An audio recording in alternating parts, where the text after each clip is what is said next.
jardin, une cabane, un intérieur douillet qui s'apprête à accueillir le monde féerique et gourmand de Noël. Bienvenue dans l'univers Rustica. Merci de regarder Rustica Mag, dont c'est le dernier numéro de l'année. Noël approche et avec lui l'hiver, une période traditionnellement calme pour le jardinier. Et pourtant, derrière cette tranquillité apparente se cache déjà l'effervescence jardinière de l'année à venir. En effet, il va falloir songer aux végétaux à planter, aux cultures à mettre en route, aux aménagements à réaliser. Certes, s'il est trop tôt pour agir, il est grand temps de réfléchir. De réfléchir au programme de l'année prochaine au potager, par exemple. Cette semaine, le numéro de Rustica est accompagné d'un calendrier perpétuel du potager. Du semis à la récolte, en passant par la plantation et la taille, plus aucun travaux ne vous échapperont. Mais revenons à l'événement de cette fin de mois, Noël. Dans ce même numéro de Rustica, la rédaction vous a concocté un dossier spécial Réveillon. Il rassemble des recettes de fêtes savoureuses et gourmandes qui allient les produits du terroir aux récoltes du jardin. De quoi se régaler en famille et entre amis. Mais avant, profitez d'une éclaircie au jardin pour couper le gui. Cela soulagera les arbres fruitiers pour lesquels c'est une plante parasite et décorera la maison.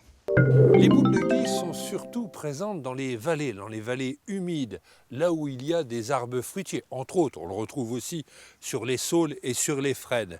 Sur les pommiers, il est capable de les anéantir complètement, surtout s'il y en a une grande présence, car lorsqu'il y a une tempête, il y a une prise au vent et il risque de tomber.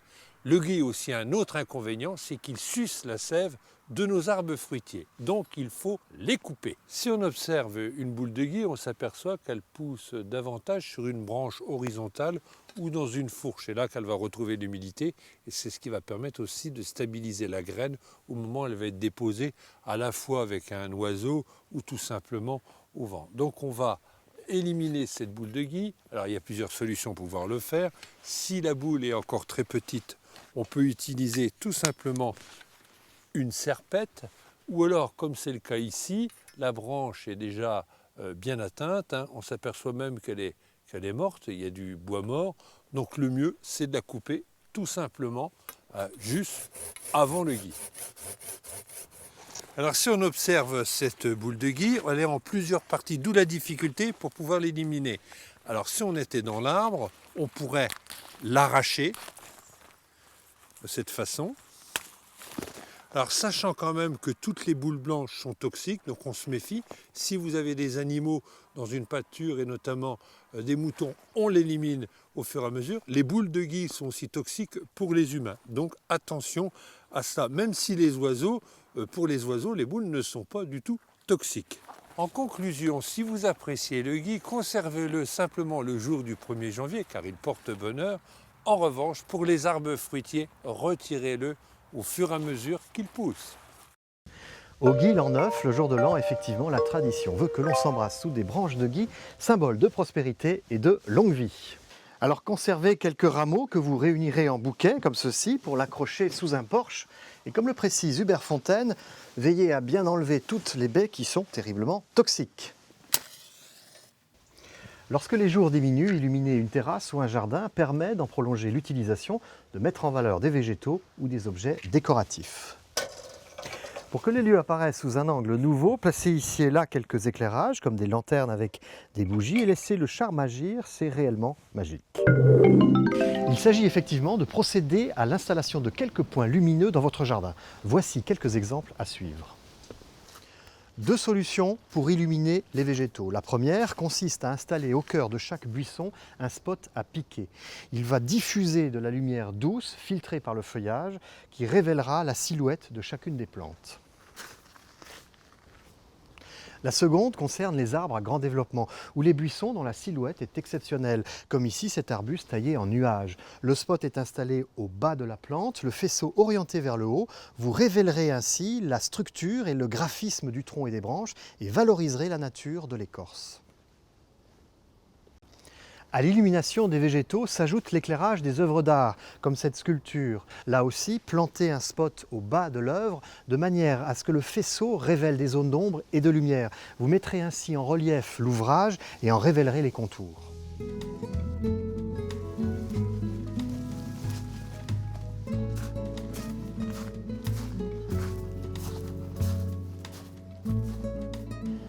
Mais l'éclairage d'ambiance peut aussi faire preuve d'innovation et de fantaisie, à l'image des luminaires à suspendre ou à accrocher dans les arbres. Ici, des lampes suspendues dans ce sureau vont illuminer le jardin et le transformer en une œuvre d'art qui va vivre au gré du vent, mais aussi à l'initiative de chacun.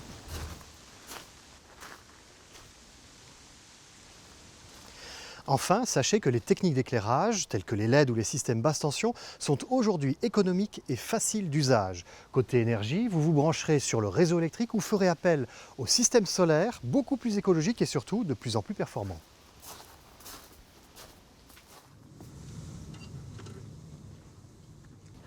La fée électricité ayant pris possession de votre jardin, rien ne vous empêche d'avoir recours au charme de l'éclairage à la bougie pour créer une lumière douce et chaleureuse le temps d'une soirée.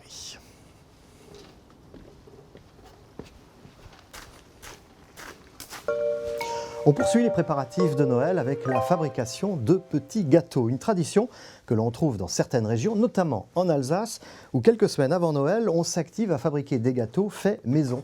Ce sont les fameux bredele de Noël que l'on déguste au moment des fêtes, mais pour certains, il faut l'avouer, c'est un petit peu avant.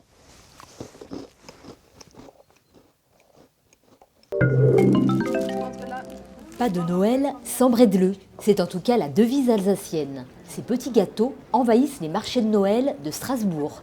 La place d'Austerlitz leur est même consacrée. Les boulangeries vendent des bredele de toutes sortes dans les chalets. Bredele, c'est le Weihnachtsbredele. Weihnachtsbredele, ça veut dire Noël. C'est plutôt une pâte sablée. Chaque gâteau, c'est une pâte spéciale, c'est une autre pâte, c'est pas les mêmes pâtes. Hein. Les Schwovenbredele, les Butterbredele, Ernestbredele et le Spritzerle. Voilà. Voilà les gâteaux de la base. Et ensuite, alors, on élargit la gamme avec plein d'autres choses. Avec des noisettes, des linzer, et avec des raisins et du rhum. Sans oublier les petits soufflages.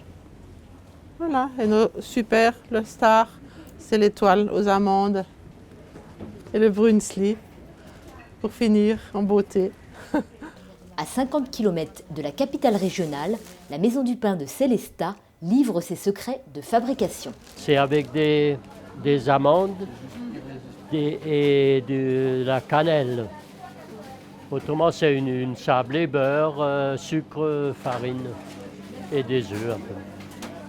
Pour Noël, dans toutes les familles, dans toutes les maisons, on faisait des bredele.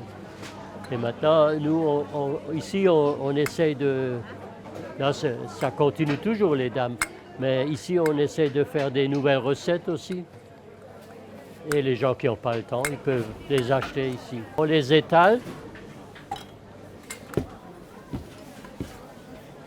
Voilà. Et après, on les découpe avec les emporte-pièces. Les bredele se conservent dans des boîtes en métal. Ils se dégustent avec un verre de lait, du vin chaud traditionnel ou au blanc d'Alsace. Avec le gui que nous avons vu précédemment, une autre espèce va fournir de quoi décorer la maison et la table du réveillon, c'est le houx. Son feuillage persistant composera de jolies couronnes de bienvenue à poser sur les portes, mais aussi des décorations de table, des compositions de verdure émaillées de petites baies rouges. Dans la nature comme au jardin, il existe plusieurs variétés de nombreuses espèces, des plus originales aux plus classiques. Le houx le plus courant est certainement le houx commun Ilex aquifolium que l'on rencontre dans les sous-bois et dans les haies bocagères. On le reconnaît à ses feuilles vertes, persistantes, munies d'épines, et les sujets femelles portent en automne des baies rouges. Le houx à feuilles de châtaignier, Ilex castaneifolia, possède des feuilles qui, comme son nom l'indique, ressemblent à s'y méprendre à celles du châtaignier. Il produit des fleurs blanches qui s'épanouissent au printemps et qui vont donner en automne des baies rouges. D'une croissance de 40 cm par an, c'est probablement le houx le plus haut existant qui mériterait d'être beaucoup plus utilisé dans nos jardins, notamment pour constituer des haies. Le houx le plus coloré, et ils sont nombreux à avoir un feuillage panaché, mais la variété que je préfère, c'est Lady Valérie. Ses feuilles sont jaunes, puis vert clair, à bord vert beaucoup plus foncé. Elles sont bien entendu persistantes. Combien pensez-vous qu'une feuille de houx possède de piquants? Une vingtaine en moyenne. Le plus original des houx possède bien sûr un feuillage vert persistant, mais seulement 5 piquants. 1, 2, 3, 4, 5. C'est la variété John Morris.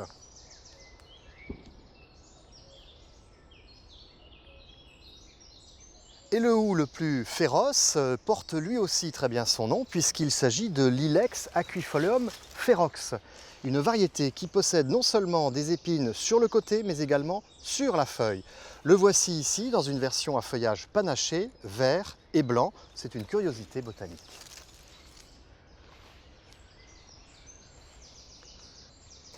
Et si vous souhaitez installer un houx chez vous, plantez-le dans une bonne terre de jardin, bien drainée, même un peu calcaire, en situation ensoleillée ou mi-ombragée, peu importe.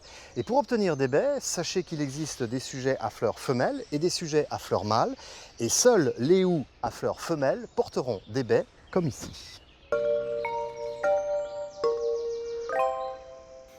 Ces petites perles rouges illumineront vos décors de fête, des décors que vous pourrez également mettre en lumière grâce au feuillage coloré. Et ça tombe bien, les voici tous réunis dans le Rustica de la semaine prochaine. En effet, ce numéro consacre un dossier spécial aux plantes vivaces, aux arbustes d'ornement et aux arbres à feuillage lumineux.